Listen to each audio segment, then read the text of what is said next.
Um, I have used The Immortal Life of Henrietta Lacks in my Bio 108 class, which is a seminar that attaches to Bio 100.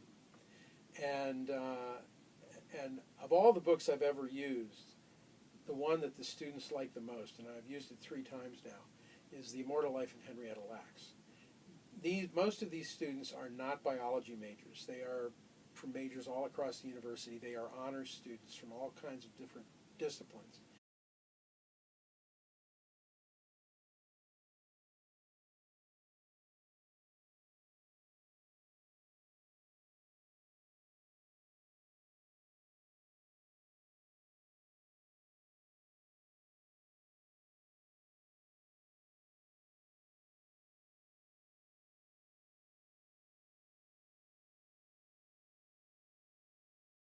But they all seem to like this book. And one of the reasons I think is that while it does go into some pretty heavy science with respect to the cell cultures that they're talking about, it's actually fairly easy to understand.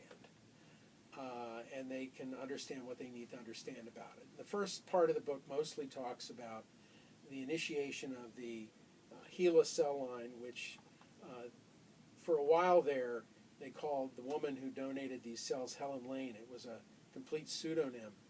And later on, only much later, I heard, maybe 10, 15 years after I heard about this cell line the first time, I found out that the real woman's name was Henrietta Lacks, and that she was a black woman from near Baltimore.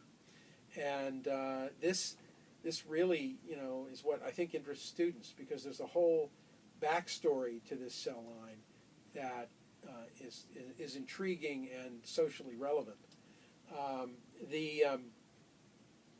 Originally, people were trying to initiate human cell lines for use in research, and for years and years and years, no one was able to do this.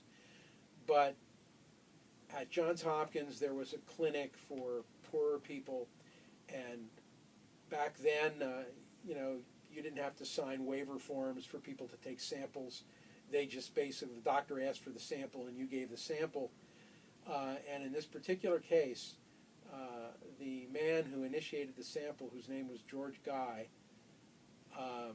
took the sample, and he was much surprised to find out that this cell line grew and stayed viable for a long, long time. And in fact, that happened in 1951, and that cell line is still viable today, some 64 years later. It's quite an amazing story, and it was the first human cell line that was able to last for more than a couple of days. This cell line has been important in lots and lots of research. It's gone up into space. Projects have been done with it up in outer space on the space station, and on Discovery and all the space shuttles.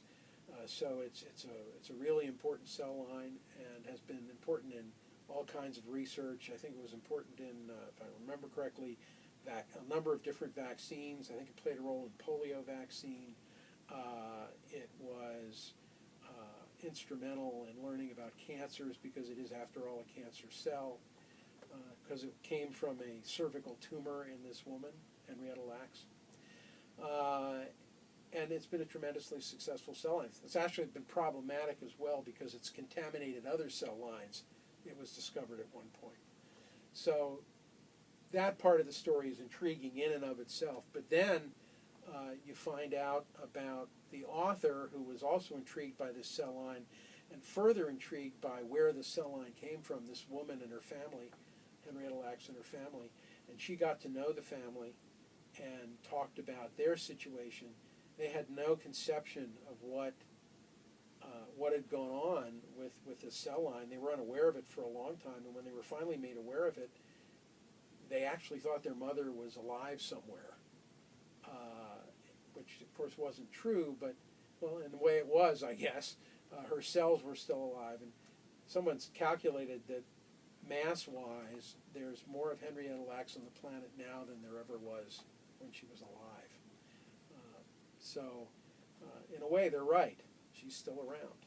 And what the author did, what God, I'm drawing a blank on her name. Rebecca Skloot. Thank you. What Rebecca Skloot found was that they had no idea what was going on. She arranged for them to actually see the cells in a microscope, and she was struck by the fact that they couldn't understand what was going on because they had never been given an education suitable enough to let them understand what was going on. And so she got involved in their story. She got to know the family, and with the profits from this book, she actually set up a foundation to support education for the children, the present children in the family. So I think the book says a lot about things like disclosure laws, about giving permission, informed consent, that sort of thing. The question is raised about whether or not the question is raised about whether or not the family should share in whatever profits have been made from the cell line, and there have been a lot of profits made from the cell line. But interestingly, the man who initiated the cell line, George Guy, never made a cent from the cell line. He actually gave it to lots of people, and eventually some people took the cell line and built businesses around it. So there are ethical questions about whether the family should share in the profits. There are ethical questions about informed consent that largely came out of this and other similar studies. And so there are a lot of issues that you can discuss when you take this into a classroom. And the students, I had the students read it, and I've run 3 weeks of discussions on the book and probably could have done more. So probably 3 hours of discussion on this book that students managed to maintain. The movie out of it at some point, so they'll be able to watch it on movie screens in addition to reading it. I think it's also nice because it's an easy book to read, but quite informative. And students always seem to have finished reading it, which I can't always say is the truth about other books I've chosen. They do a 3-week discussion on the book. The students do a 3-week discussion on the book. But then I also give them the opportunity to write, in essence, a book report about one of the 2 books I've chosen.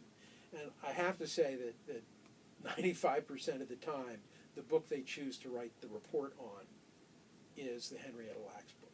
Mm-hmm. And I ask them to look at it and tell me what they liked about it, what they didn't. I tell them to use the New York Times book review as an example of what I want them to write. Mm. In other words, is it a good book? Is it a bad book? What didn't you like? What did you like? Mm-hmm. And they almost always write about that book. Mm-hmm. Now, the other thing I do is on the final exam for the course, yes, it's a seminar and there is a final exam, I have them write something on the final exam, which is a take-home exam, about the other book. Mm-hmm. That they didn't write their book report on. Mm-hmm. And usually, so somebody has to write something mm-hmm. about that book, whether it's on the final exam mm-hmm. or whether it's as the book report. Mm-hmm. So that's the assignment I have them do with relationship mm-hmm. to it.